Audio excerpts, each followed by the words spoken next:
اگلا سوال ہے محاورات۔ الفاظ کا وہ مجموعہ جس کے الفاظ کی ترتیب معین ہو اور شکل مقرر ہو محاورہ کہلاتا ہے۔ یہ عموماً فقرہ کے حقیقی معنوں میں استعمال نہیں ہوتا۔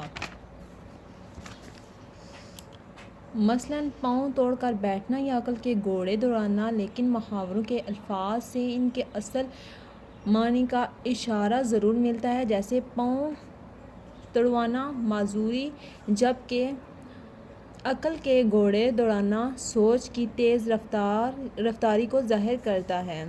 آگے ہے، ہر سوال کے 4 ممکنہ جوابات دیے گئے ہیں۔ درست جواب کا انتخاب کریں اور متعلقہ انتخاب کے شمارہ نمبر کے گرد دائرہ لگائیں۔ ڈیش سے باہر کیوں ہو رہے ہو؟ جامے سے، آپے سے، برداشت سے، گھر سے۔ آپے سے۔ گالی سن کر احمد ہو گیا آگ بگولا، سرخ انگارہ، نیلا پیلا، شرمندہ، آگ بگولا۔ جب کسی پر اچھے دن آتے ہیں تو کہتے ہیں کہ اس کا دھاک بیٹھنا، ستارہ چمکا، طوطی بولا، ڈنکا بجا۔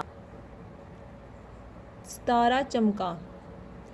آگے ہے، بیڑا پار کرنا محاورہ کا صحیح استعمال ہے۔ احمد نے بڑی مشکل سے دریا میں بیڑا پار کیا۔ علی اور اکرم محنت و کوشش کے باوجود جہاز کا بیڑا پار نہ کر سکے۔ اللہ تعالیٰ ہی سب کا بیڑا پار کرنے والا ہے۔ امریکہ کا بحری بیڑا سمندر پار کر گیا۔ اللہ تعالیٰ ہی سب کا بیڑا پار کرنے والا ہے۔ غلط محاورے کی نشاندہی کریں۔ جلوہ افروز ہونا، دعوت نظارہ دینا، لوحہ منوانا، کشتی اٹھانا۔ آگے ہے، مضمون نویسی۔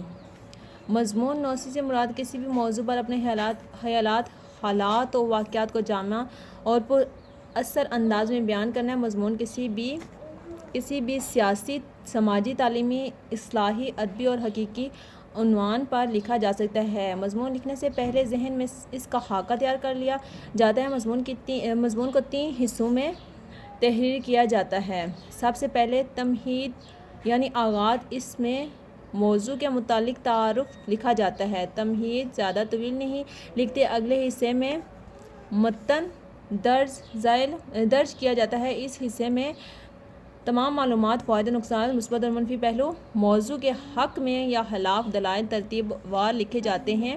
موضوع لکھتے وقت موضوع کے مطابق معلومات کا خاص خیال رکھا جاتا ہے۔ مضمون کا یہ حصہ سب سے طویل ہوتا ہے۔ آخری حصہ اختتام کہلاتا ہے، جس میں دعائیہ اصلاحی جملے لکھے جاتے ہیں جو نتیجہ اخذ کیا گیا ہو وہ بیان کیا جاتا ہے۔ نمونے کا مضمون، یعنی انہوں نے نمونہ دیا ہوا ہے بک پر کہ مضمون کا انہوں نے نمونہ دیا ہوا ہے اس میں، اور آپ نے یہ دیکھ کے سارا نمونہ اگلا سوال حل کرنا ہے۔ یوم دفاع پر مضمون لکھیں جو کم از کم 120 الفاظ پر مشتمل ہو۔